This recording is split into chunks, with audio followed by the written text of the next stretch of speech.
นี่ฝนก็เริ่มเช้าเป็นที่เรียบร้อยแล้วก็บ่มีฝนหนึ่งละมีเต้นพระจันทร์สติเป็นอารมณ์เลือดแตกมาแล้วไทยชิบะไทยบ้าง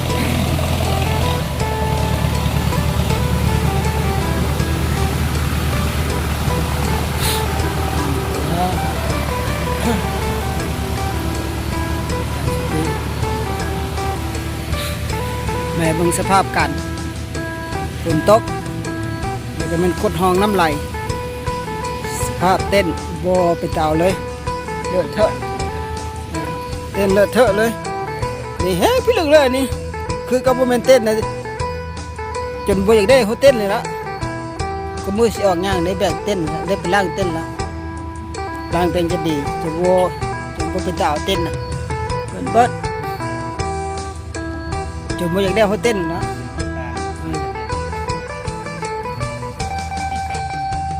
ปี8อันปี8ว่าสิมีอังกฤษเพิ่นก็เลยว่ามาใส่ปีนี้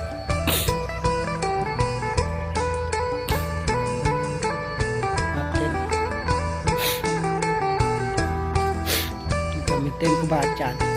นี่ก็เต้นอยู่จังซี่นะเดินตามป่าตามดงนี่นะคือเก่ามันคิดเพิ่น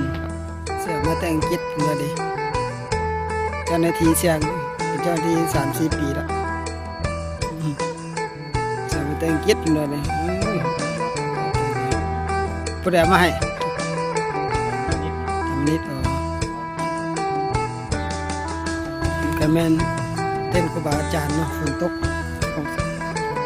วัดมื้อวัดคืนลิ้นอยู่บ่เช้าเต้นสิซุ่มก็อยู่สิล่ะชีวิตพระของมื้อ2 คืนเนาะ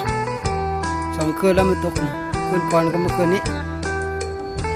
เหนื่อยเลยเนี่ยเต้นสิล่ะเปียกนะ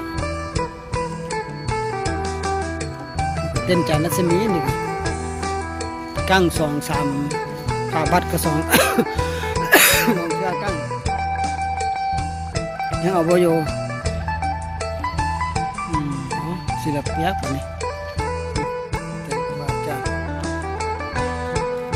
ประหยัดอากาศฝนตกแต่ละองค์ก็ซุ่มเด้แต่ละองค์ก็เปียกซุ่มบัดแต่ละองค์ก็เปียกอันนี้ก็เปียกนี่ก็ซุ่มๆนี่นึงเป็นเปียกนี่ก็เต้นเนาะเป็นเก่าเก่า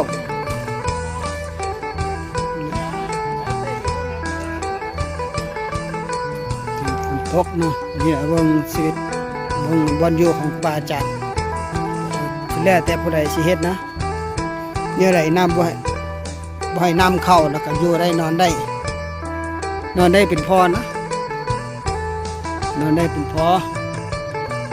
แต่ว่าบ่ให้มันหัวใส่บอนนอนอยู่ได้สิละสุดสุดมันนะสุดสุดองค์บ่คือกันมันก็กำลังอยู่จังซี่ฝนมันตกเลยแบบนี้ซั่น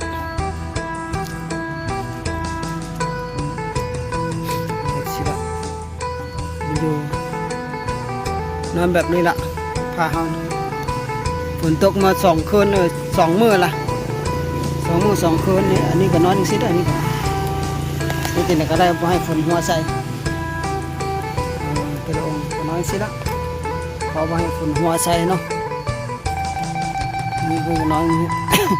หัวอยู่บ่เขาหน่อยบ่หัวบ่โอ้เบิ่งฮอเก่าแล้วนะ เบิ่งแต่ฮอกับพี่ลึกนะ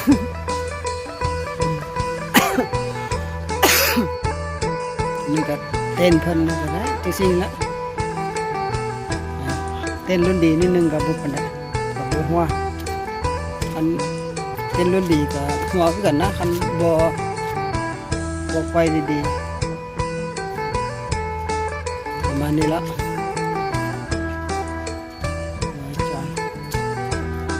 ดูสิดูฟังกับพี่ฟังนะ